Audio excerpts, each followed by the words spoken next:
Hi Pisces, welcome to my channel. This is going to be your general love reading from now until the end of September. It's going to be the you and them spread, and I will also have in the description box below the extended link to the Vimeo, and then I've opened up some personal readings. That information will be in the description box below. Thank you so much for everybody's patience and understanding. Both of my sons were in town with me, and I really needed to take time to just dedicate specifically to them. I really appreciate everybody's patience. I am going to be using the Deviant Moon Tarot deck this time for y'all's reading, and I've already shuffled the deck, so let's go ahead and jump into it and see what comes up.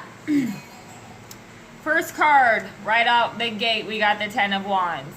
Somebody I feel like is carrying a heavy burden in, they can see where the end is, like this, you can see this full moon above the head of this character that's walking on this pathway.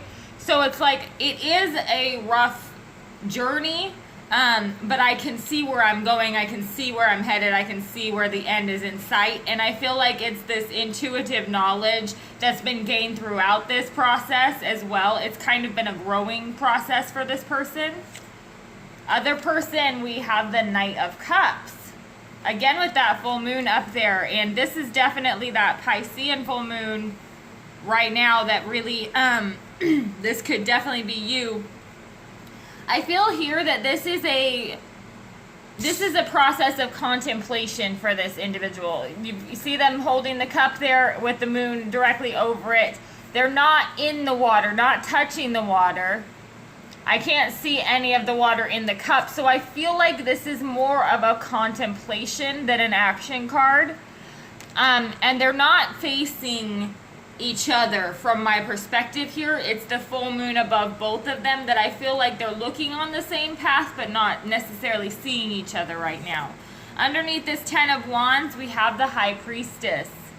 Again, definite Pisces energy there too. Again, we have this, it could be the burden of the unknown too, where this path leads is kind of unknown. There's this spiritual knowledge or connection here, I feel like, or a tie between these parties, but it's an unknown outcome or an unknown destination. For some reason, the journey feels rough.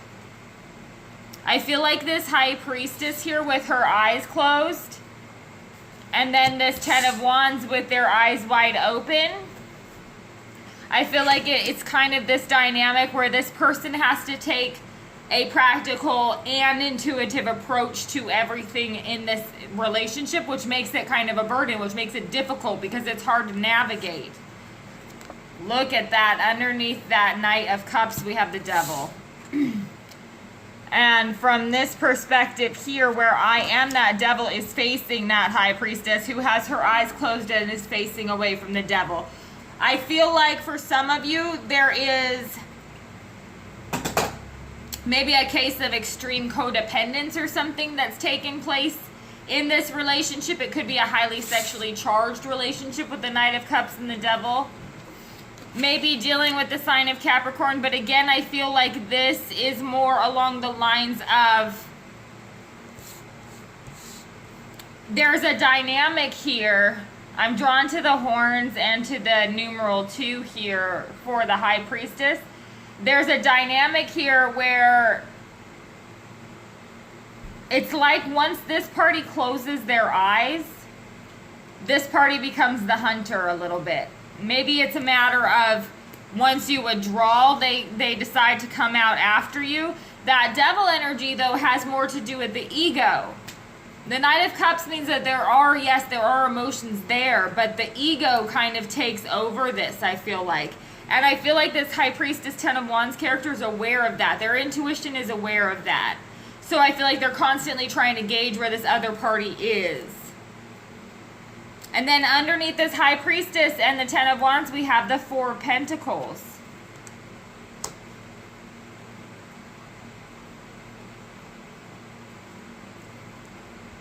I feel like there is definitely a burden. This could even just be a burden, the burden of keeping their mouth shut, because stay stubborn to not talk to this person. I feel like it's kind of a challenge for somebody not to reach out to someone here. This Ten of Wands, High Priestess, and then the Four of Pentacles kind of gives me this feeling of like, it's a challenge to keep my mouth shut. It's a challenge to keep the mystery here. It's a challenge not to talk to each other. That's a burden. That's tough. Or it's a challenge and I'm holding on to secrets, or there's a burden holding on to these secrets, or something that's hidden, or this hidden knowledge. It could even be just a burden believing in the soulmate relationship too, because it could be that one person is holding on to that knowledge of the soulmate relationship, but the other person is in this Knight of Cups devil energy. And then we have the Nine of Swords. So here I feel like is this extreme conflict. We have this extreme conflict taking place here with this Knight of Cups devil energy. It's almost Dr. Jekyll and Mr. Hyde type of a feeling. We have this Knight of Cups, which is passionate love, passionate emotion. Then we have this devil that is this kind of more along the lines of addiction, more along the lines of imbalance, and it's stressful. Excuse me. And the Nine of Swords is that feeling of trapped, or feeling of sleepless nights, that stress, that head running a million miles a minute.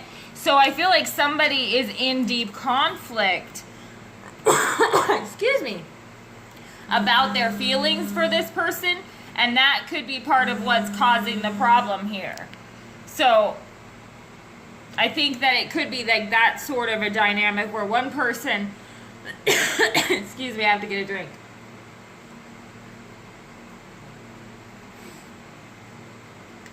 Where one person feels like they have to stand their ground, and that's the challenge for them. And this other person feels torn. They're of two minds about this person. Let's see what the dynamic of the relationship is. Look at this, the Tower. Okay, so with the dynamic of the relationship being the Tower, what's cool about this particular deck has a UFO that's literally blasting the top of this tower off. So this is a perfect depiction of, it's legit the universe coming in to destroy this foundation so that it can be rebuilt properly. I feel like this is a process that's taking place right now where there is a forced pause or a forced period of reflection that has come in as a result of the universe stepping in, or destiny stepping in there. We will see when we go through and clarify what this is about, but this doesn't have to be like woo! Everybody just popped out. This doesn't have to be like the destruction of the relationship, or even that the relationship itself is destructive. What it's telling me though is that the dynamic of the relationship, or the energy of the relationship, is change, is extreme change. It's building the next phase of self. So in order to build the next phase of self, there has to be a destruction of the old self, if that makes sense, or like old way of being. So thank you so much for tuning in. I hope that resonated with you.